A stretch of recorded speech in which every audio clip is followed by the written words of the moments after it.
अभिवादन स्वीकार कीजिए ब्रजेश मिश्रा का। आप देखना शुरू कर चुके हैं द डिबेट और आज हम एक बेहद महत्वपूर्ण मुद्दे की, बल्कि यूं कह लें कि एक बेहद महत्वपूर्ण नीति यानी पॉलिसी की चर्चा करने जा रहे हैं। उत्तर प्रदेश सरकार एक मसौदा लेकर आ रही है, एक कानून लेकर आ रही है जनसंख्या नियंत्रण को लेकर। आज हम इसी विषय पर चर्चा करने वाले हैं। बहनों भाइयों, इस देश की नहीं बल्कि विश्व की सबसे बड़ी समस्या, सबसे भीषण समस्या का नाम है जनसंख्या की लगातार उत्तरोत्तर वृद्धि। जनसंख्या का लगातार बढ़ना ये सिर्फ भारत ही नहीं, ये सिर्फ उत्तर प्रदेश ही नहीं, बल्कि दुनिया भर के लिए एक विकराल समस्या है। दुनिया के किसी मुल्क में आप जाएं तो वहां का जो इंफ्रास्ट्रक्चर, वहां के जो रिसोर्सेज हैं वो सीमित हैं। सीमित कितने हैं? ताकि वहां के नागरिकों को बेहतर जीवन, बेहतर इंफ्रास्ट्रक्चर, अच्छी स्वास्थ्य सुविधाएं, बेहतर संसाधन, बेहतर रोजगार के अवसर और एक अच्छी जीवन शैली मिले। आप यूरोप चले जाएं, आप अमेरिका देख लें, आप एशिया के दूसरे देशों को देखें, आप मिडिल ईस्ट को देखें, आप कमोबेश यही बात पाएंगे। जनसंख्या पर नियंत्रण करने में जो देश कामयाब हुए हैं, आज वो तरक्की के नए सोपान पर मौजूद हैं, तरक्की के नए आयाम गढ़ रहे हैं वो देश। भारत इस मामले में बहुत पिछड़ गया। आजादी के बाद से लेकर अब तक जनसंख्या वृद्धि को लेकर इमरजेंसी के दौरान के बाद से कोई गंभीर और ठोस उपाय नहीं किए गए। उसका नतीजा है कि आज हम 133 करोड़ से ज्यादा का मुल्क हो चुके हैं। दुनिया में दूसरी सबसे बड़ी आबादी भारत में रहती है। यह चिंता का विषय है क्योंकि जनसंख्या के लगातार वृद्धि होना हमारे रिसोर्सेज को बहुत लिमिटेड करता है, सीमित करता है। उदाहरण के तौर पर मैं आपको एक स्टडी के बारे में बताना चाहूंगा। भारत की जो मौजूदा इंफ्रास्ट्रक्चर है, भारत का मौजूदा जो तंत्र है और भारत की मौजूदा जो सुविधाएं हैं, वो सिर्फ 36 करोड़ नागरिकों को एक बेहतर जीवन देने के लिए हैं। यानी आप एक अच्छी लाइफस्टाइल चाहते हैं, अच्छा स्वास्थ्य, अच्छी शिक्षा, रोजगार, बेहतर जीवन शैली, तो भारत की जनसंख्या 36 करोड़ से अधिक की नहीं होनी चाहिए थी।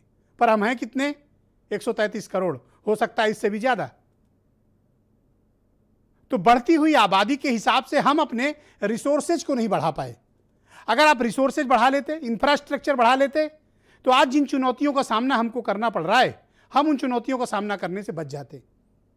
जो लोग विदेश जाते हैं, लौट कर आते हैं और वहां की तारीफें करते हैं, पर आप ये देखिए कि उन देशों ने अपने देश में जनसंख्या वृद्धि पर नियंत्रण स्थापित किया, इंफ्रास्ट्रक्चर को मजबूत किया, लोगों के जीवन शैली को बढ़ाया, बेहतर किया।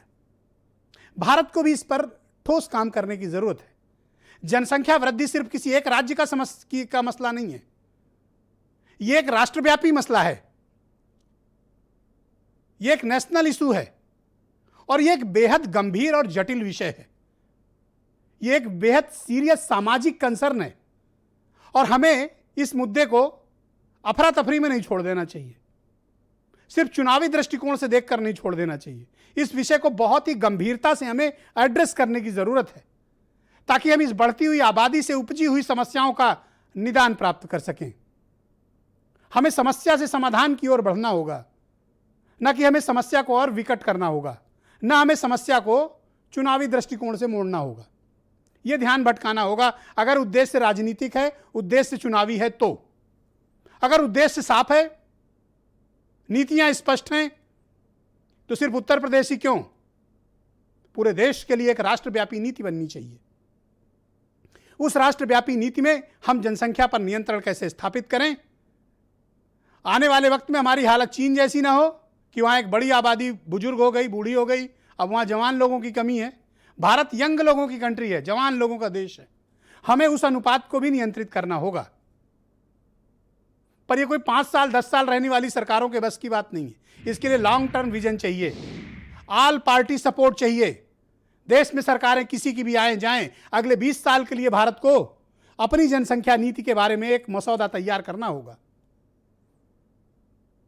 व्यापक अध्ययन, सामाजिक सरोकार, भारत की भूभौगोलिक परिस्थितियों और सामाजिक परिस्थितियों का चिंतन और अध्ययन करके हमें एक ऐसी जनसंख्या नीति का मसौदा बनाना होगा जो अगले 20 सालों के लिए भारत में हमारी जनसंख्या को लेकर क्या राय है और क्या हमारे पास रिसोर्सेज होंगे और क्या हमारे यहाँ स्थितियां होंगी, हमें उन पर विचार करना पड़ेगा। हमें उन पर बात करनी पड़ेगी।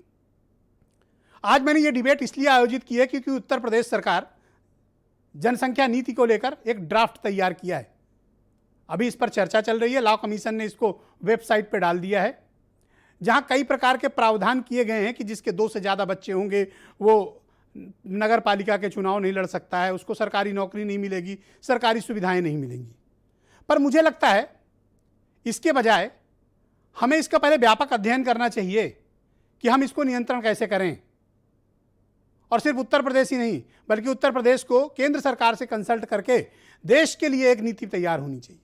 सिर्फ निकाय चुनाव पर आप प्रतिबंध क्यों लगाएंगे? एमपी और एमएलए के चुनाव पर भी प्रतिबंध लगना चाहिए कि जिसके 2 से ज़्यादा बच्चे हैं या जो भी 5, 6, 7 भाई बहन हैं उनको टिकट नहीं मिलेगा, वो चुनाव लड़ने से वंचित किए जाएंगे। सिर्फ निकाय चुनाव से इसको आप रोक नहीं सकते। सिर्फ सरकारी नौकरी न देने से, जो कि मिलती भी बहुत कम है, इससे समस्या का समाधान नहीं हो जाएगा। प्रतिबंध थोपने से समाधान नहीं होगा। हमें इसके लिए व्यापक विचार विमर्श की आवश्यकता है। भारत विभिन्न धर्म, पंथ, मजहब, संप्रदाय, विभिन्न भौगोलिक परिस्थितियों में एक बटा हुआ राज्य देश है। हमें सबकी राय, सबकी जानकारी, सबकी स्थितियों का आकलन करना पड़ेगा। आप अरुणाचल प्रदेश की आबादी देख लें, वहां बिल्कुल डिफरेंट हालात हैं। नॉर्थ ईस्ट के दूसरे राज्यों में अलग स्थिति है, उत्तर प्रदेश में अलग स्थिति है। तो एक समावेशी जनसंख्या नीति पर हमें काम करना होगा जो उत्तर प्रदेश ही नहीं देश की प्रगति के लिए काम करे। मकसद चुनावी नहीं होना चाहिए। मैं फिर से इस बात को दोहराता हूं। और ऐसा प्रतीत होता है कि सिर्फ चुनावी दृष्टिकोण से अफरा तफरी में एक कोई पॉलिसी बनाई जा रही है। इस पर व्यापक अध्ययन होना चाहिए। उत्तर प्रदेश सरकार को चाहिए कि एक कमेटी गठित करे, उच्च स्तरीय कमेटी गठित करे और व्यापक अध्ययन हो इसका। रिपोर्ट तैयार की जाए, मसौदे तैयार किए जाएं, लोगों की ओपिनियन ली जाए, सामाजिक संगठनों को इंगेज किया जाए और बड़े पैमाने पर एक जन जागरूकता अभियान चलाया जाए। 5 साल के लिए कोई भी सरकार अगर इसको अवेयरनेस को अपने एजेंडे पे ले लेती है तो यकीन मानिए बहनों भाइयों, हम जनसंख्या पर नियंत्रण स्थापित कर सकते हैं। ऐसा मेरा मत है, ऐसा मेरा मानना है। जब तक आप जागरूकता नहीं फैलाएंगे, जब तक आप इसका महत्व लोगों तक नहीं बताएंगे, ऐसी किसी भी पॉलिसी को उसके सकारात्मक परिणाम आपको देखने को नहीं मिलेंगे। इसलिए आवश्यकता है कि हम एक समावेशी जनसंख्या नीति बनाएं जो सिर्फ उत्तर प्रदेश ही नहीं पूरे देश के लिए कारगर हो। हम एक बेहतर राष्ट्र, एक बेहतर राज्य की तरफ बढ़ें। हमें इस बारे में विचार करना चाहिए। मकसद राजनीतिक नहीं होना चाहिए, मकसद सामाजिक सरोकार, मकसद इस देश की तरक्की, मकसद इस देश के लोगों को बेहतर जीवन शैली होना चाहिए, ताकि हम उपलब्ध रिसोर्सेज को, उपलब्ध इंफ्रास्ट्रक्चर को ज़्यादा बेहतर तरीके से अपने नागरिकों के बीच वितरित कर पाएं, बिना धार्मिक भेदभाव के, बिना जातीय भेदभाव के, बिना क्षेत्रीय भेदभाव के और बिना राजनीतिक भेदभाव के। कुछ बयान सुनिए आप, फिर आज की चर्चा बड़ी दिलचस्प है, जरूर सुनिएगा। काफी तथ्यों के साथ समाज के विभिन्न तबकों को ध्यान में रख करके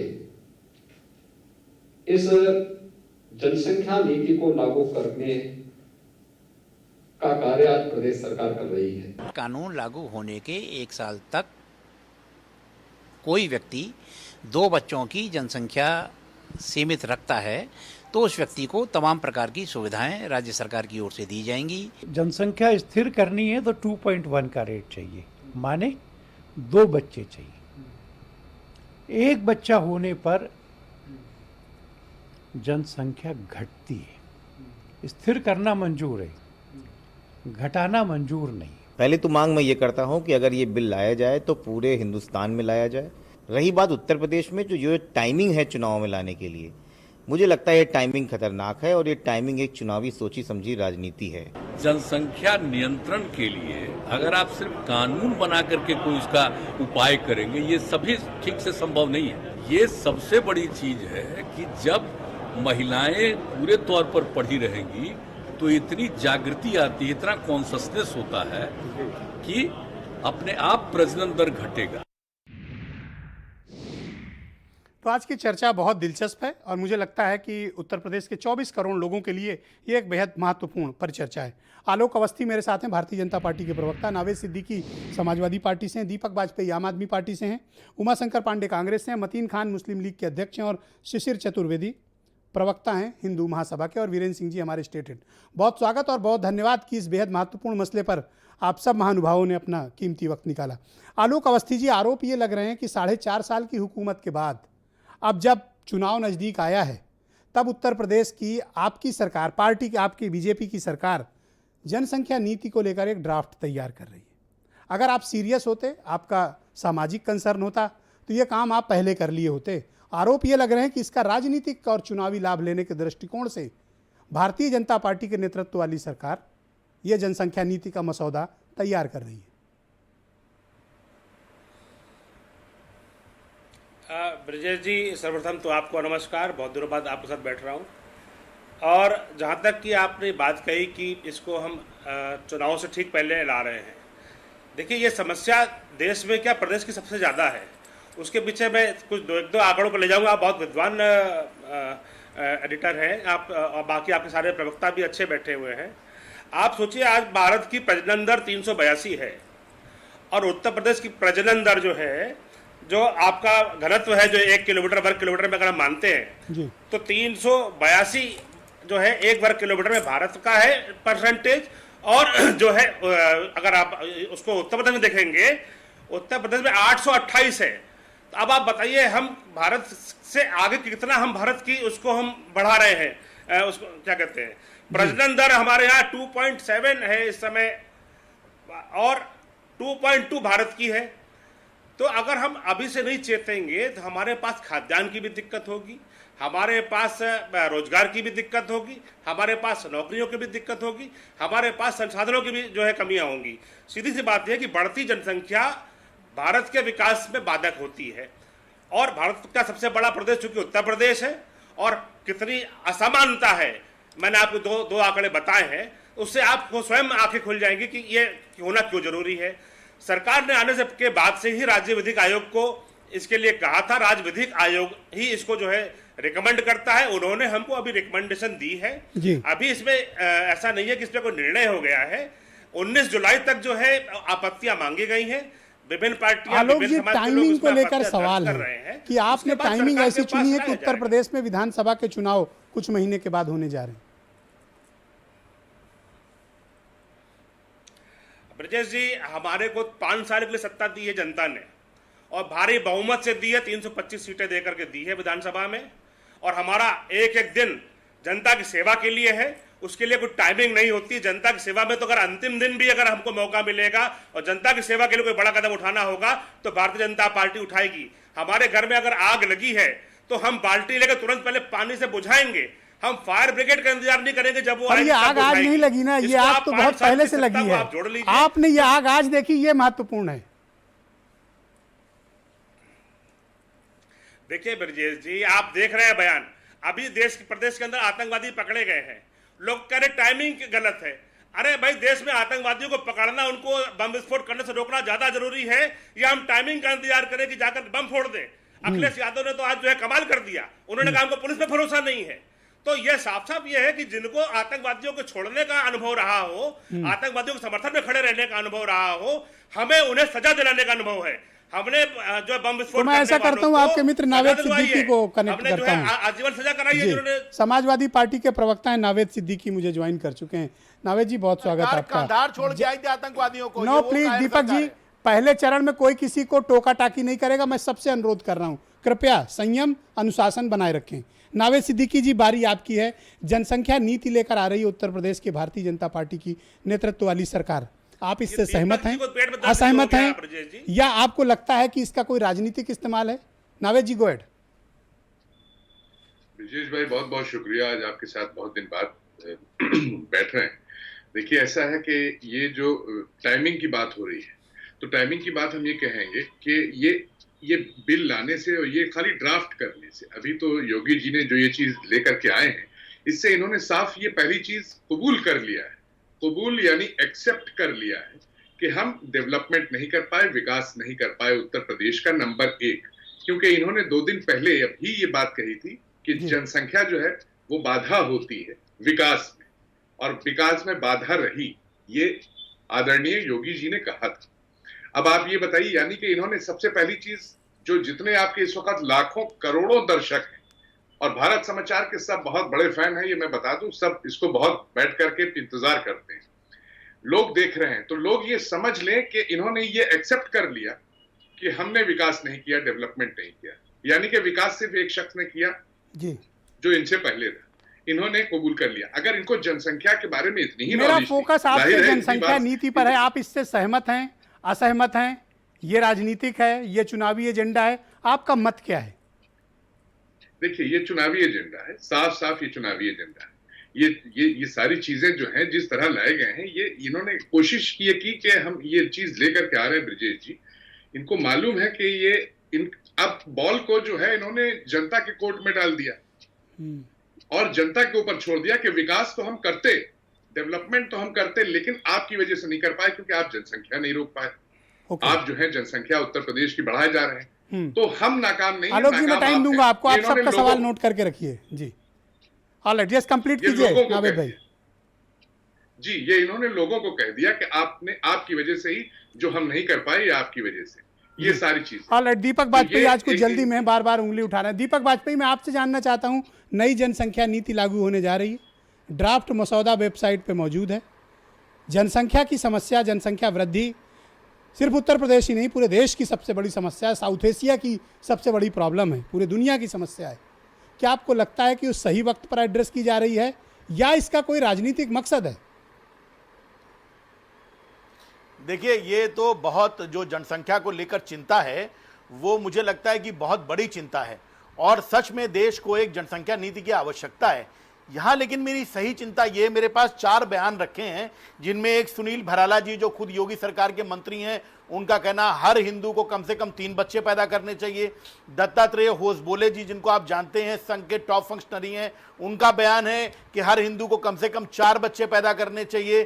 साक्षी महाराज जी और जी, खुद प्लीज, आलोक मोदी जी, नो, सरकार में प्लीज। मंत्री पहले राउंड में निरंजना, कोई इंटरप्शन नहीं, प्लीज। जो उत्तर प्रदेश, हाँ, जो उत्तर प्रदेश की मंत्री हैं, खुद जो केंद्र सरकार की मंत्री हैं और वो भी women and child welfare minister हैं। आलोक जी, नो प्लीज, पहले राउंड में कोई किसी को इंटरप्ट ना करे, request please. Yes, Deepak ji complete करें। तो ब्रजेश जी, इससे साफ है कि इससे साफ है कि भारतीय जनता पार्टी का इस मुद्दे पर चाल, चरित्र और चेहरा अलग है और ये भारतीय जनता पार्टी के चरित्र का सवाल है।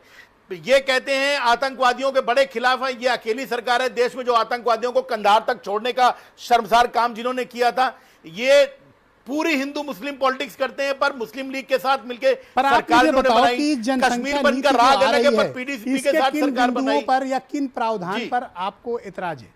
आप इसको किस दृष्टिकोण से देखते हैं? जी, जो देखिए, इसमें मुझे मेरा मानना है कि एक गंभीर जनसंख्या नीति की आवश्यकता है। इसमें एक डेडलाइन होनी चाहिए। डेडलाइन ये होनी चाहिए कि इस तारीख के बाद जिनके परिवार में 2 या 2 से ज्यादा बच्चे पैदा होंगे, उनको केवल इस चुनाव से नहीं, निगम चुनाव से नहीं, उनको सभी चुनाव लड़ने से रोका जाए और पूरे देश में मैं भी सहमत हूं कि एमपी एमएलए का भी चुनाव न लड़ने पाए, मंत्री भी न बनने पाए। बिल्कुल। और ये सुनिए, एक ब्रजेश जी बहुत इंपॉर्टेंट बात है, अगर आप इसको आज से लागू करेंगे तो इस देश की बहुसंख्यक जो गरीब जनसंख्या है वो बाहर हो जाएगी। दुर्भाग्य से नहीं होना चाहिए, पर दुर्भाग्य से बड़े परिवार गरीब परिवारों में आते हैं। तो आप एक डेडलाइन, मैंने अगला राउंड दूंगा, उसमें आप बाकी बातें घर तक संदेश पहुंचाइए।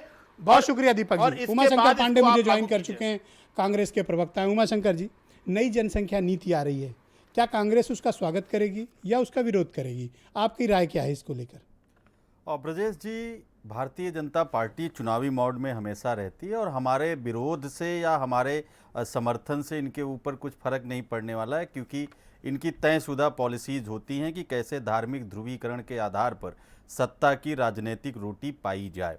मैं अभी आलोक जी को सुन रहा था, ब्रजेश जी कह रहे थे आंखें खुल जाएंगी, मैं जरा इनकी भी आंखें खोलना चाहता हूँ।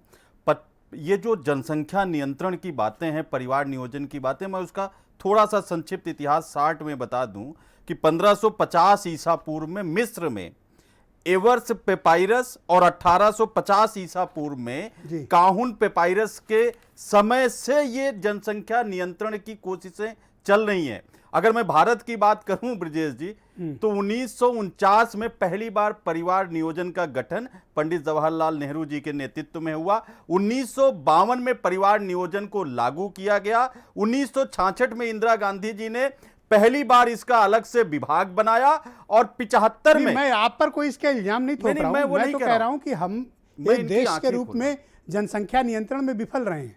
मैं इनको जरा बताना चाह रहा था ब्रजेश जी, ये जो करना चाह रहे हैं मैं इनको करने नहीं दूंगा, इसलिए मैं थोड़ा इतिहास बताना चाह रहा हूं। प्लीज आप कंप्लीट करिए। देखिए 1975 में संजय गांधी जी और कांग्रेस के नेतृत्व में कुछ ज्यादतियां हुई, उसका खामियाजा नसबंदी के कारण हमारी सरकार गई। लेकिन 77 में जब इन्होंने सरकार बनाई तो इनका सरकार का जो बयान था, उन्होंने कहा था कि इसको मजबूरी से नहीं बल्कि स्वेच्छा से स्वीकार करना चाहिए परिवार नियोजन को। पंडित जी, मुझे क्या लगता है इतने अतीत में जाने की आवश्यकता नहीं, ये नीति जो ला रहे हैं आप सहमत हो असहमत हो ये पक्ष नहीं, मैं इतने अतीत के लिए दर्शकों के पास वक्त नहीं है। ब्रजेश जी, मैं यही तो बता रहा हूं, ये जो परिवार नियोजन है, जो जनसंख्या की वृद्धि है, उससे उत्पन्न होने वाली जो कमियां हैं, ये 1550 ईसा पूर्व से इस पे विचार हो रहा है। ये अब 4.5 साल सरकार चला रही है। किसको पड़ी है 1550 ईसा? नहीं तो मैं इनको वही तो बता रहा हूं। जाने दीजिए, अभी करंट की बात करिए। मैं ब्रजेश जी वही बता रहा हूं, प्रभु हमने 1949 में काम शुरू कर दिया था, हमने 1966 में अलग मंत्रालय बना दिया था। आमंत्रित करता हूं। और ये 100% मुस्लिम लीग के उत्तर प्रदेश के अध्यक्ष हैं मतीन भाई। ब्रजेश जी, ये 100% सेंट्रल गवर्नमेंट। मैं आपका शुक्रिया करता हूं, मैंने पर्याप्त समय दिया। प्लीज मतीन भाई, बहुत शुक्रिया। हालांकि कहना नहीं चाहिए मतीन भाई, लेकिन एक कट्टरवादी वर्ग है जो ये कहता है कि आप लोगों को ठीक करने के लिए पॉलिसी लाई गई है। क्या आप भी ऐसा मानते हैं? देखिए, मैं बताऊं कि जब देश आज़ाद हुआ, आज़ादी की लड़ाई चल रही थी, उस वक्त ये युवा थे जो निकल के आए थे और आ करके उन्होंने अंग्रेज़ों को खदेड़ने का काम किया था। आज पूरे विश्व में अगर देश की एक शिनाख्त है तो हमारी जनसंख्या की वजह से शिनाख्त है कि हमारे यहाँ इतने नौजवान हैं, ये नौजवानों का देश है। कि आज चीन में देखिए कि जनसंख्या पे उन्होंने पाबंदी लगाई, उनके यहाँ फिर अब मजबूर हो गए 3 बच्चे के उन्होंने प्लानिंग करना पड़ा कि 3-3 बच्चे किए जाएं। तो ये संसाधन रही बात, पहले जितना अनाज होता था आज उससे बहुत ज्यादा अनाज हो रहा है। जो पॉलिसी यूपी गवर्नमेंट ला रही है इस पर बिल्कुल गलत है, बिल्कुल गलत है पॉलिसी। किन बिंदुओं पर गलत आप मानते हैं? जन जागरूक करके लोगों का, आज शहरी क्षेत्र में देख लीजिए, जो शिक्षित तबका है, जो सामाजिक तौर से सुदृढ़ तबका है, उनके यहाँ बच्चे कम है। जो सामाजिक तौर से पिछड़ा हुआ तबका है, जो इकोनॉमिकल बैकवर्ड है, जो लोग शिक्षित कम शिक्षित हैं, वो उनके यहाँ जनसंख्या ज़्यादा है। लोगों को बेसिकली ये कोई चीज़ थोप करके काम नहीं किया करना चाहिए, जागरूक करके गांव देहात कस्बा करीने में जाएं और लोगों की समस्या देखें, उनकी समस्याओं का निदान करें, उनको शिक्षित करें और शिक्षित करके तभी ये मसले का हल किया जा सकता है। किन कारणों से उत्तर प्रदेश की हुकूमत ये कानून लेकर आ रही है, आपको क्या लगता है? आपकी ओपिनियन क्या है? बिल्कुल बेबुनियाद बात है, इनको इस तरह के कोई कानून नहीं लाना चाहिए, कोई थोपने का काम नहीं करना चाहिए। इंडियन यूनियन मुस्लिम लीग उसका सख्त विरोध करेगी। क्या ये चुनावी एजेंडा है? बिल्कुल चुनावी एजेंडा है। पर ये तो अभी आलोक अवस्थी की आपने बात सुनी, उनका कहना है कि उत्तर प्रदेश की समस्या विकराल होती जा रही है, इस कारण ऐसा करना पड़ रहा है। जी, आलोक अवस्थी का कहना है कि ये समस्या विकराल होती जा रही है, आग लगी है इसलिए बुझाने का प्रयास है। अरे ये आग तो देश में लगाना चाहते हैं, ये लोगों की समस्याओं को दूर नहीं करना चाहते हैं, लोगों का जो मूलभूत जो सुविधाएं थी वो नहीं पहुंचा पा रहे हैं, इसकी वजह से ये सिर्फ ध्रुवीकरण का काम करते हैं। क्या आपको ऐसा तो नहीं लग रहा कि ये कानून जो बन रहा है ये मुसलमानों के खिलाफ है? ये उस गरीब कमजोर निदान जो तबका है, जो वांछित तबका है, जो मूल निवासी भारत का है, उसके खिलाफ ये कानून है। ऑलराइट, बहुत शुक्रिया। शिशिर चतुर्वेदी मुझे ज्वाइन कर चुके हैं, हिंदू महासभा से हैं। बहुत स्वागत आपका शिशिर।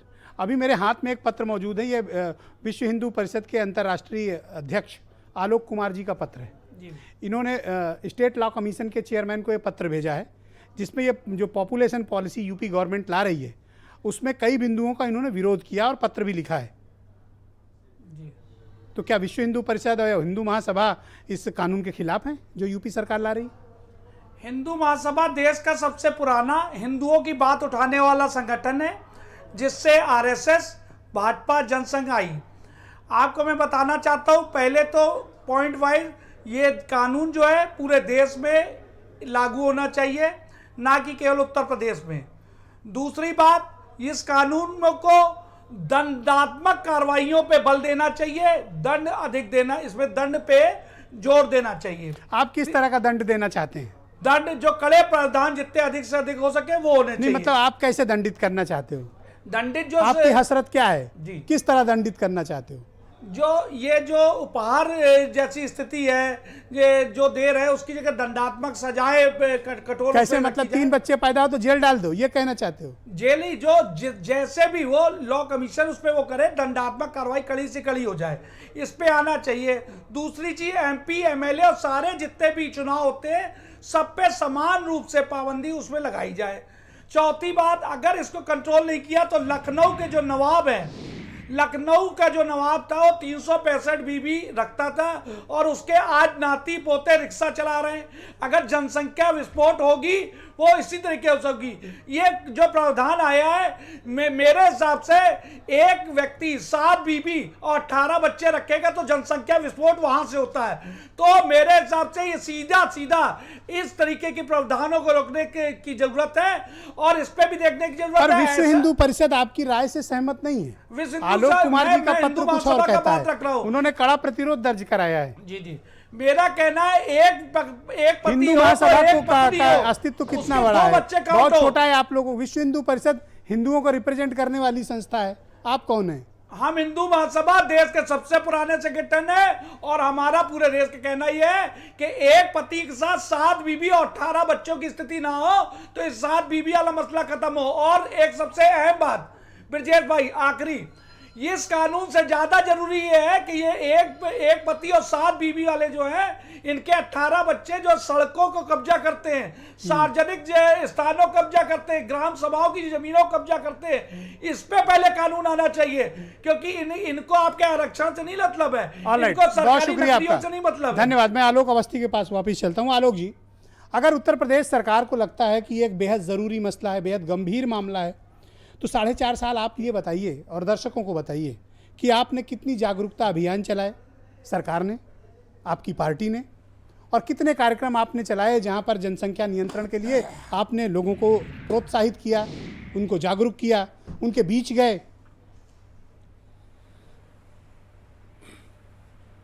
देखिए, भारतीय जनता पार्टी लगातार जनता के बीच में है, लगातार जन कल्याण के, गरीब कल्याण की योजनाओं पे काम कर रही है, जिसका नतीजा ये है कि हम लगातार हर चुनाव में जनता का हमको अभूतपूर्व समर्थन मिलता चला जा रहा है।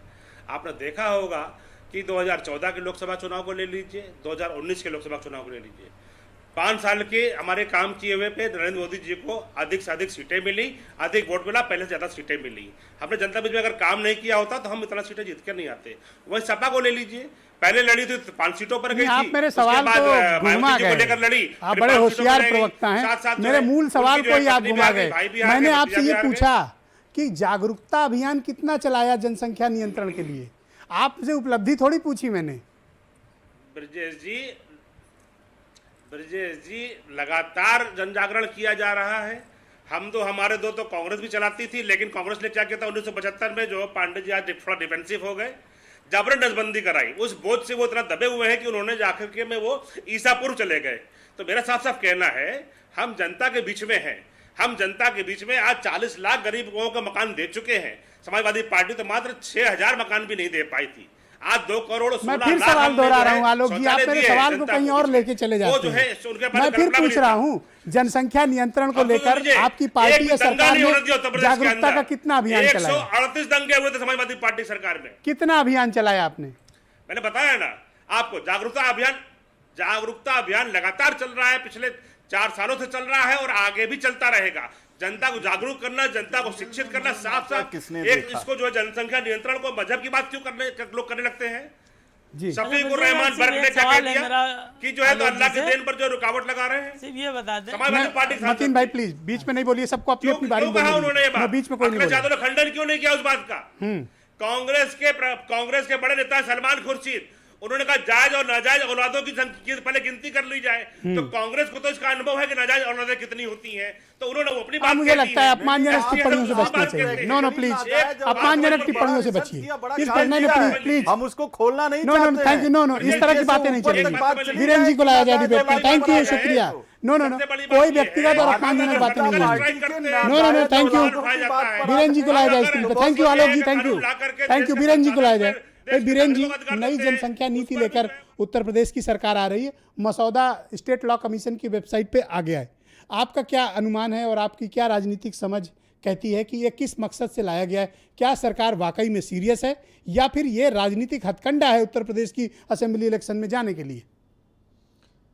देखिए, अगर ये जनसंख्या का कानून केंद्र की सरकार बनाती तो चूंकि ये स्टेट सब्जेक्ट में कितने अधिकार सरकारों को हैं ये ज़्यादा इसकी जानकारी नहीं है, लेकिन अगर केंद्र बनाता तो पूरे देश पर यह व्यवस्था लागू होती।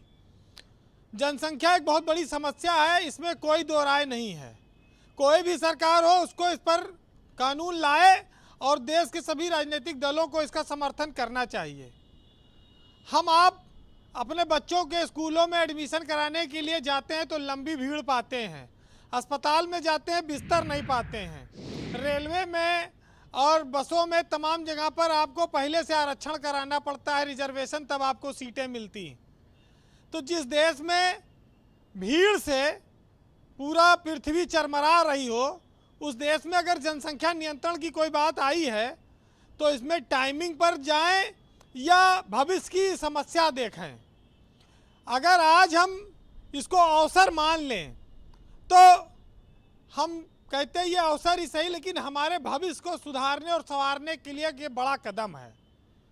कोई भी सरकार लाए, आज बीजेपी की सरकार लाई है तो इस सरकार चुनाव जीतने के लिए लाई हो या कुछ और मंशा से, लेकिन इसका आपको समर्थन करना पड़ेगा, उसके पीछे कुछ तर्क हैं।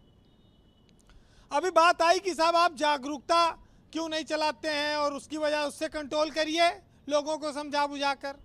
तो आप ये बताइए कि इस देश में क्या नारा नहीं था कि हम दो हमारे दो? क्या ये नारा नहीं आया कि छोटा परिवार सुखी परिवार, परिवार नियोजन के साधन अपनाइए? कौन मानता है? कोई मानता है? यहाँ तो शाम को 100 ग्राम और उसके बाद देश की आबादी बढ़ाने का प्रोग्राम।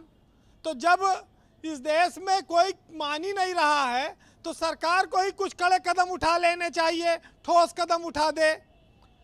स्वागत होना चाहिए ऐसे जनसंख्या नियंत्रण कानूनों का जो लोगों को सबक दें, क्योंकि जब आप मास्क तो लोगों से लगवा नहीं पा रहे इतनी महामारी में, कोई मानता नहीं है, उसके लिए भी पुलिस लगाओ, दंड लगाओ, उनका चालान काटो, तो आप जनसंख्या रोक किसी से रुकवा पाएंगे कि ना बढ़ाओ भैया? तो देखिए ये तो बहुत ज़रूरी कानून है। हाँ, सियासत पर भी लागू होना चाहिए, राजनीति पर, एमपी एमएलए पर, सब पर। आप कह रहे हैं कि सिर्फ जो निकाय चुनाव और पंचायत वालों पर ही लागू होगा, तो भैया इन गरीबों ने क्या आपका बिगाड़ा? एमपी एमएलए पर भी लागू करो। नहीं ब्रजेश जी, लेकिन इसका स्वागत करिए और कहीं तो शुरुआत हो। पहले ये थोड़ा चले तो उसके बाद आगे दूसरी जगह आ जाएगा। करेक्ट, इसमें कोई बुराई नहीं है।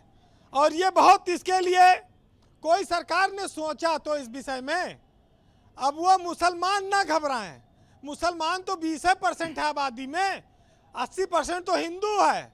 सबसे ज़्यादा नुकसान तो हिंदू का होगा ना। अगर नौकरी नहीं पाएगा, अस्पताल में इलाज नहीं पाएगा, तमाम सारी सुविधाओं से अगर सबसे ज़्यादा वंचित होगा तो हिंदू होगा। तो कोई इससे घबराए ना। और कुल मिलाकर ये है, डरवा भी रहे हो और कह रहे हो कोई घबराए भी ना। नहीं घबराए इसलिए ना क्योंकि मुसलमान को जलाने के लिए, मुसलमान को चिढ़ाने के लिए तमाम बार ये बात आती है। लेकिन जब हम 140 करोड़ हो गए इस देश में, तो आप ये उम्मीद करिए 2020-21 में आप खड़े हैं। अगर आप 2040 या 50 में जब जाएंगे तो 200 करोड़ की आबादी आपकी हो जाएगी, तो आप कहाँ रखेंगे? कैसे चलेंगे? तो अगर चेत जाएं या कानून से ही मान जाएं तो कोई बुराई नहीं है। आप देखिए, हम लोगों को सिलेंडर नहीं दिला पाए, अस्पताल में बेड नहीं दिला पाए। अब हम कितना अस्पताल रोज खोलें, कितनी बिजली रोज पैदा की जाए, कितनी सड़क रोज बनाई जाए, कितने पाइप से पानी घरों में पहुंचाया जाए। आप 2 लाख को दोगे, 50 लाख मुबाए खड़े हैं, फिर बढ़ेंगे। तो ये तो करना पड़ेगा। अच्छा भाई, हमको अब आने वाली पीढ़ियों को क्या देना है? ये जनसंख्या का बोझ देखे जाएंगे या जो संसाधन प्राकृतिक है इनको चूस के हम खत्म कर दें, उनको अपंग छोड़ के जाएंगे? आने वाले लोगों के लिए हमारी क्या जिम्मेदारी है? लेकिन अब राजनीतिक दल अलग अलग ढंग से हो सकता विरोध करें, पर टाइमिंग को लेकर सवाल उठाया जा रहा है कि जो टाइमिंग चुनी गई है वो यूपी में असेंबली इलेक्शन की टाइमिंग है? अब टाइमिंग चाहे जो हो, इस पर तो राजनीतिक दल के लोग अपना अपना विचार रखे हैं, लेकिन इस कानून का बहुत स्वागत होना चाहिए कि देश के किसी सरकार ने ऐसा कदम उठाया, और अब इससे केंद्र पर भी दबाव आएगा कि वो भी राष्ट्रीय स्तर पर कोई जनसंख्या कानून लावे। अगर यूपी में ये लागू हो गया तो बहुत अच्छा होगा, लेकिन इसका मतलब ये नहीं कि और मुद्दे खत्म हो गए यूपी में। यूपी में बहुत मुद्दे हैं, वो जीवित रहेंगे। खाली कानून से जनसंख्या से कोई चुनाव थोड़ी जीता जा सकता है जी। देखिए, कुल मिलाकर बहुत सारे प्रवक्ता हैं, उनकी अलग अलग राय है, लेकिन 4 लाइन ये जो कहूँगा और उसके बाद फिर आप समझिएगा कि तमाम कोशिशों के आपको बावजूद जवाब देने के लिए नावेद सिद्दीकी आज हैं, वो शेर से ही जवाब देंगे आपको। नहीं, नावेद सिद्दीकी साहब तो साहित्यकार टाइप आदमी है, गीत संगीत के प्रेमी हैं और इनको तो हो जाए आज मुशायरा यहीं पे। नहीं, इनको तो मधुर मिलन अच्छा लगता होगा, इसमें कोई असंशय नहीं है, लेकिन इस मिलन से जो उत्पत्ति होती है हम उसकी बात कर रहे हैं। अब शेर पढ़ ही दें वीरेंद्र जी अब कि तमाम कोशिशों के बावजूद ये भीड़ कम होने का नाम नहीं लेती। अब कोई हमें बतलाए तो सही, ये खुदा की रहमत है या हमारी बेवकूफ़ियाँ। तो इन चीज़ों पर तो सबको ब्रजेश जी ध्यान देना होगा। ब्रजेश जी, जब बीजेपी की सरकार थी तो ये जो उन्नाव से सांसद हैं, इन्होंने कहा कि सबको हिंदुओं को 4 बच्चा पैदा करना चाहिए, स्वामी जी ने, क्योंकि जनसंख्या मुसलमानों की बहुत बढ़ रही है और उनसे मुकाबला करना है। लेकिन आप संयोग देखिए कि प्रधानमंत्री और मुख्यमंत्री सब अविवाहित हैं, उनके अपने कोई परिवार नहीं है निजी, तो एक तरह से वो इस दायरे से बाहर हैं। लेकिन लोग खिल्ली उड़ाते हैं कि साहब चौकीदार, साहब चाय वाला, इनके परिवार नहीं है, तुम चाहे जितना पैदा करो, ये नारा देते हैं जी। आज इस कानून का किसी नारे से, किसी चुटकुले से और किसी की आलोचना से इस कानून का प्रभाव कहीं कम नहीं होना चाहिए। 19 तारीख तक सुझाव मांगे गए हैं। सुझाव के बाद यह कानून अगर यूपी में लागू होगा तो हमारी आने वाली पीढ़ियों के लिए एक मील का पत्थर होगा। बहरहाल बीजेपी की आलोचना करने वाले करते हैं, और एक साहित्यकार ने इस आलोचना में एक शेर लिखा है, मैं सुनाता हूँ आपको। नावेद जी को अवसर कम मिलेगा इस पर। कि तेरी मर्जी है जो चाहे तू मेरे यार पैदा कर, कि चाहे चाय वाला या फिर चौकीदार पैदा कर, लेकिन बड़ी हैरत है कि वो खुद एक भी पैदा न कर पाए जो हर भाषण में ये कहते थे कि बच्चे 4 पैदा कर। बहुत बहुत शुक्रिया वीरेंद्र जी, बहुत बहुत धन्यवाद। नावेद सिद्दीकी जी, आप बताइए, आपको इस जनसंख्या नीति के किन प्रावधानों पर एक तो एतराज़ है, दूसरा जनसंख्या वृद्धि या जनसंख्या का बहुत अत्यधिक होना किसी भी राष्ट्र के लिए ये उचित बात नहीं है। हमने दुनिया के दूसरे मुल्कों से अगर कंपेयर करें और एक सामान्य नागरिक की तरह भी अगर हम आप देखें तो निश्चित तौर पर यह देश के लिए एक विकट समस्या है, और मुझे लगता है कि राजनीति से परे हटकर सरकारों को भी इस पर गंभीरता से पेश आना चाहिए। सरकार को इसका राजनीतिक इस्तेमाल या चुनावी इस्तेमाल नहीं करना चाहिए, इसको चुनावी एजेंडे के तहत इस्तेमाल नहीं करना चाहिए। ये एक बेहद गंभीर विषय है। नावेद सिद्दीकी जी, ब्रिजेश भाई, आपने बिल्कुल सही बात कही, लेकिन हम ये कहेंगे कि देखिए, इसमें ये एक बहुत बड़ी बात है, जनसंख्या कंट्रोल करना एक बहुत बड़ी बात है। इस पे सबसे पहले खुद बैठ करके डिसीजन ले लेना, खुद बना, सर्वदलीय बैठक होनी चाहिए, सबको साथ बुला करके कि हम ये चीज चाह रहे हैं, इस तरह की एक पॉलिसी लेके आना चाह रहे हैं, आप लोग अपनी भी राय दीजिए, तो सबकी राय के साथ आगे बढ़ा जाता, क्योंकि देश का मामला है। देखिए ब्रिजेश भाई, आपने देश के लिए कोरोना में बहुत मदद की, मैंने देखा, मैं सलाम करता हूं आपके चैनल को कि जितने लोगों ने ये दिखाया कि सरकार के पास बहुत अच्छी चीजें हैं, आपने एक आईना दिखाया सरकार को, तो ब्रिजेश भाई मैं आपको सलाम करता हूं। दूसरी चीज, मैं अभी ये सुन रहा था ब्रिजेश भाई कि एक साहब बता रहे थे कि देखिए इसमें बहुत दंड जो है वो बहुत खतरनाक देना चाहिए, तो इससे जो है ये चीज सुधर जाएगी। तो उनको ये भी मालूम होना चाहिए कि हर चीज का एक दो पहलू होते हैं। अब दंड अगर आप देंगे, किसी को ये मालूम है कि मेरे 2 बच्चे हैं, अब उसको अगर ये पता लगेगा ब्रिजेश भाई कि हमें ये तीसरा अब होने जा रहा है, तो वो क्या करेगा? जाहिर है वो दंड से घबराएगा, और घबरा के कहां जाएगा? फिर वो जाएगा, वो सिचुएशन आएगी कि इसकी गर्भपात की सिचुएशन आएगी, आदमी पहुंचेगा, तो वो अभी कानूनन जुर्म है, उस वक्त जब आदमी वहां पहुंचेगा तो फिर क्या होगा, फिर वो कानूनन जुर्म होगा कि नहीं होगा। और अगर 2 के बाद ये चीज हो जाती है और गर्भपात कराता है इंसान, तो ये तो बहुत बड़ा जुर्म है। तो उसको कैसे कंट्रोल मुझे लगता है कि इन बिंदुओं को आप स्टेट लॉ कमीशन को जरूर सौंपिए, उनकी वेबसाइट पे जाके ये मशवरा आप उनको जरूर दीजिए। नावेद भाई एक बात एक सेकंड रुकिएगा प्लीज, इंटरप्ट मत करिए, मैं टाइम दूंगा तब बोलना। यस नावेद जी, डिस्टर्ब नहीं, मैं अपनी बात कर लूं। ये एक बहुत बड़ा वो है कि अगर किसी को 2 से ऊपर पता लगे, आपने तो ड्राफ्ट में बता दिया कि 2 अगर हैं तो वो जो है चुनाव नहीं लड़ सकता है, 2 से ज्यादा है तो वो चुनाव नहीं लड़ सकता है, 2 हैं तो उसके लिए ये सुविधाएं दी जाएंगी, 1 है तो उसके लिए ज्यादा सुविधाएं दी जाएंगी, और अगर 1 भी नहीं है तो शायद वो देश के किसी बड़े पद पर बैठ सकता है जाके, या प्रदेश के बड़े पद पर बैठ जाएगा अगर उसके 1 भी नहीं। थैंक यू नावेद जी। दीपक वाजपेयी मुझे जुड़ चुके हैं। दीपक जी, मैं आपसे जानना चाहता हूँ, अपने हिंदू महासभा के प्रवक्ता हैं शिशिर जी, इनका बयान सुना, ये कहते हैं दंडात्मक कार्रवाई होनी चाहिए, ये दंड देना चाहते हैं। जी मैं बिल्कुल सहमत हूं, इसके एक स्टेप आगे जाना चाहता हूं। ये साध्वी निरंजन ज्योति, साक्षी महाराज, दत्तात्रेय होसबोले और ये सुनील बराला जैसे जो नेता हैं जो ज्यादा बच्चे पैदा करने के लिए लोगों को उकसाते हैं, इनको सबसे पहले डंडे मार के जेल भेजना चाहिए। ये बिल्कुल सही बात है। दूसरा वैलिड पॉइंट ये है कि अगर मीडिया अपना काम ठीक से करेगा तो भारतीय जनता पार्टी के जो इसके पीछे असली मंशा है वो नाकाम हो जाएगी, और जनसंख्या रोक का कानून एक सुदृढ़ कानून बनके, एक सुदृढ़ नीति बनके आप ये दर्शकों को बताएं कि बीजेपी की इसके पीछे मंशा क्या है। वो सुन लीजिए, मैं आपको ये बताना चाहता हूं कि सारा प्रचार अगर आप चारों लोगों के बयान सुनेंगे जिनके मैंने नाम लिए हैं, तो वो एक कम्युनिटी विशेष पर इसका ठीकरा फोड़ना चाहते हैं। मैं आपको स्टैटिस्टिक्स दे रहा हूं। मैं परसों जयपुर में था, भास्कर ने एक बहुत बड़ा रिसर्च वर्क इस पे किया है, और नेशनल हेल्थ सर्वे 5 जो सरकारी सर्वे है उसके आंकड़े बताते हैं कि 20% से ज्यादा मुस्लिम आबादी वाले राज्य जो देश के हैं, लक्षद्वीप जहां 96% मुसलमान रहते हैं, वहां पर प्रजनन दर केवल 1.4% है। जम्मू कश्मीर जहां 68% मुसलमान रहते हैं, वहां 1.4% है। असम जहां 34% मुसलमान रहते हैं, वहां 1.7% है। पश्चिम जो केरल जहां पर 26% लोग हैं, वहां केवल 1.8%, और देश का औसत 1.8% है। सुनिए, केवल 1%, 1.8, लेकिन उत्तर प्रदेश में समस्या विकट है। 2.4% हमारी प्रजनन दर है उत्तर प्रदेश में।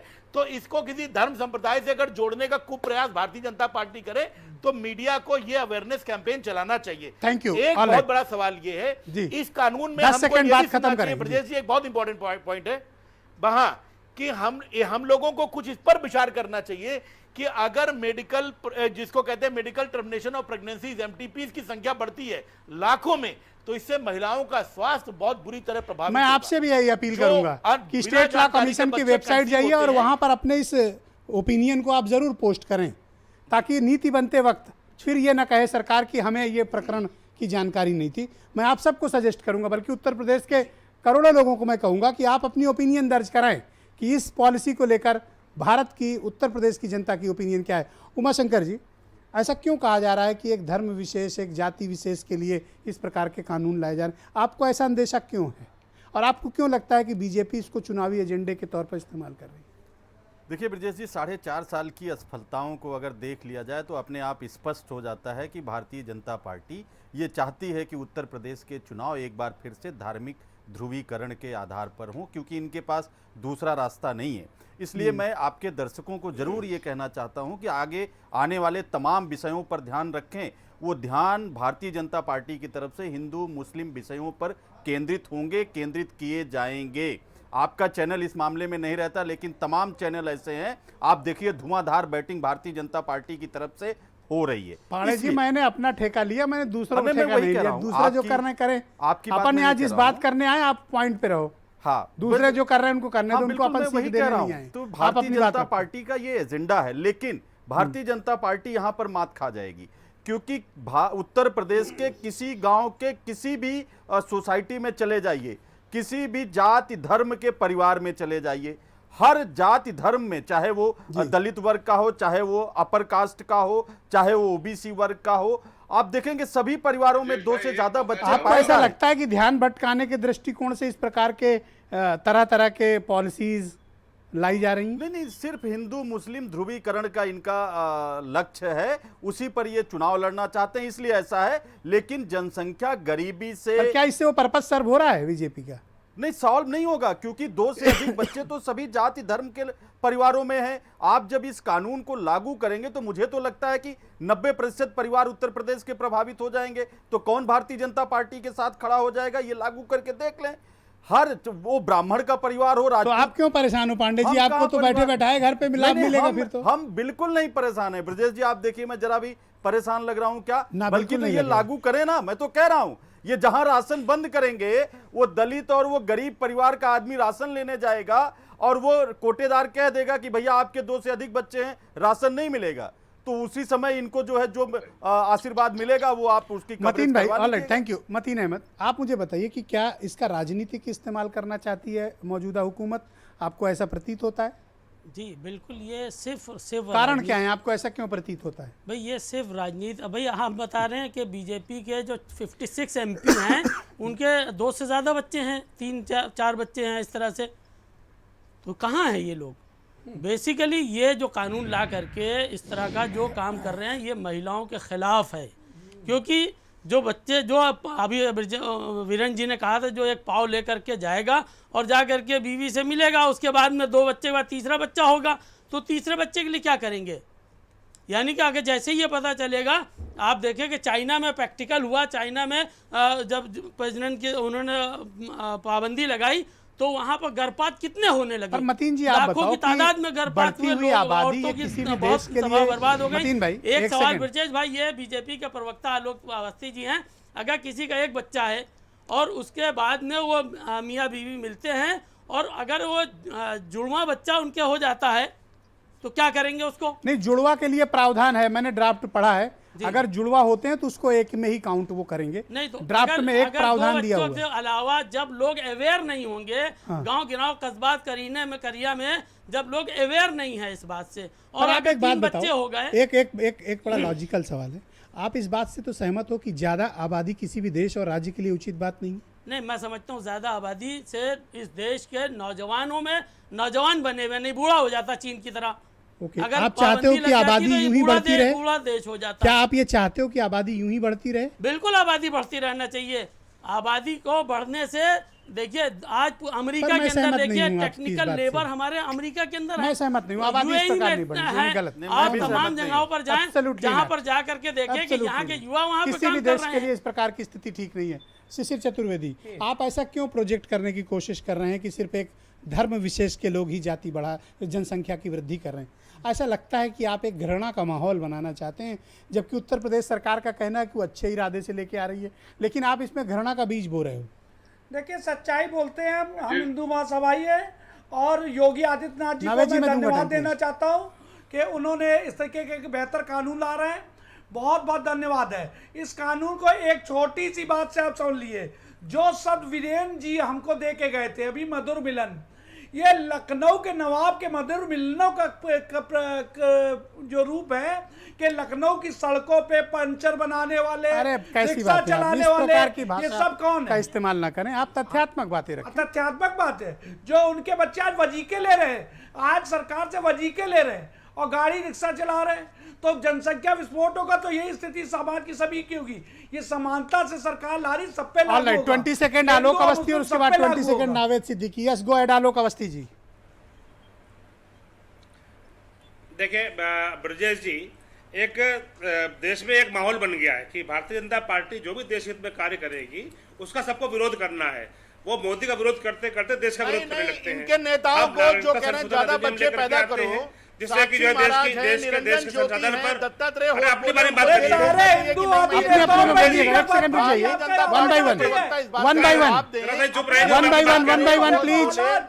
दीपक बाजपेयी जी, आम आदमी पार्टी ने तो उत्तर प्रदेश के लोगों को भगा दिया। यहाँ पे कोई स्कोप नहीं है, यहाँ पे पत्थर उतारने का प्रयास मत करिए। दीपक बाजपेयी जी प्लीज वेट। नहीं बनाया दीपक बाजपेयी जी प्लीज वेट। एक भी आपने अस्पताल नहीं बनाया। आप आज पूरी दिल्ली जब प्यासी घूम रही है, इसलिए आम आदमी पार्टी को मैं टिप्पणी करना ही नहीं चाहता हूँ। सीधी बात है ब्रजेश जी, आज नागरिक संशोधन अधिनियम पे हमने काम किया, हमारा विरोध कर रहे हैं, हम धारा 370 हटाते हैं, वन बाय वन प्लीज। हम महिलाओं को 3 तलाक के कानून लाते हैं, महिलाओं को समानता अधिकार देते हैं, वो उसका विरोध करते हैं। हम जो है आज राम मंदिर पे जो है कानून लाते हैं, इसका विरोध करते हैं। हम चाइना को जवाब देते हैं, ये इसका विरोध करते हैं। हम पाकिस्तान में सर्जिकल स्ट्राइक करते हैं, ये इसका विरोध करते हैं। ओके, आम आदमी जो है ऐसा करिए, सुनिए, नावेद सिद्दीकी को लाइए स्क्रीन से। सारे लोग एक ही धारा नावेद में सिद्दीकी कुछ मेंशन करना चाहते हैं। Thank you. देश की प्रगति नावेद जी को लाया जाए। Yes Naved ji, please go head. आप कुछ कहना चाह रहे थे, Naved ji go head. Thank you, please wait, please only Naved Siddiqui. Deepak ji thank you, Deepak ji thank you. Yes Naved ji go head. Brijesh भाई देखिए, वाजपेयी शुभम टाकीज याद कर लो, अपने नेता से पूछ लो, शुभम टाकीज। अरे Alok ji please, Alok ji no personal comment please, no personal comment please, no personal comment, ले लो, नो पर्सनल कमेंट कई प्लीज। लोग मिल जाएंगे आपको। Alright, Naved Siddiqui go head.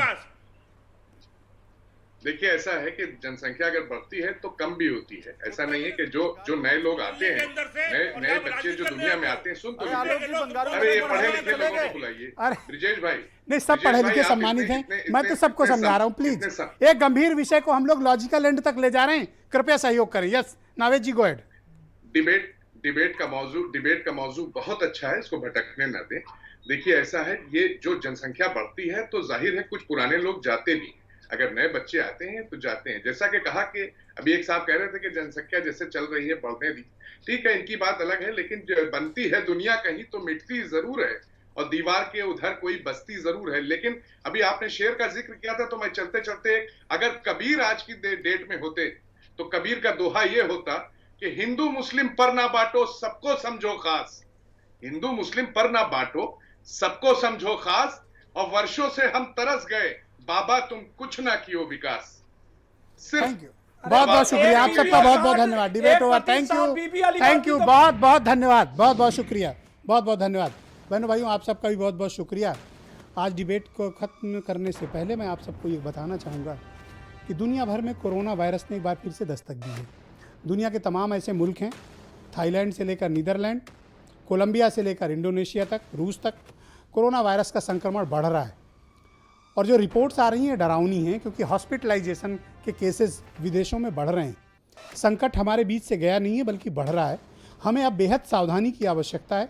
आप जब भी आवश्यकता हो तभी घरों से निकलें, और मास्क का इस्तेमाल, सोशल और फिजिकल डिस्टेंसिंग का पालन ज़रूर करें, क्योंकि ये तीसरी लहर, ऐसा प्रतीत होता है, जो विदेशों से रिपोर्ट्स आ रही हैं, काफ़ी खतरनाक है, दूसरी से ज़्यादा चिंताजनक। बहुत शुक्रिया, धन्यवाद, नमस्कार।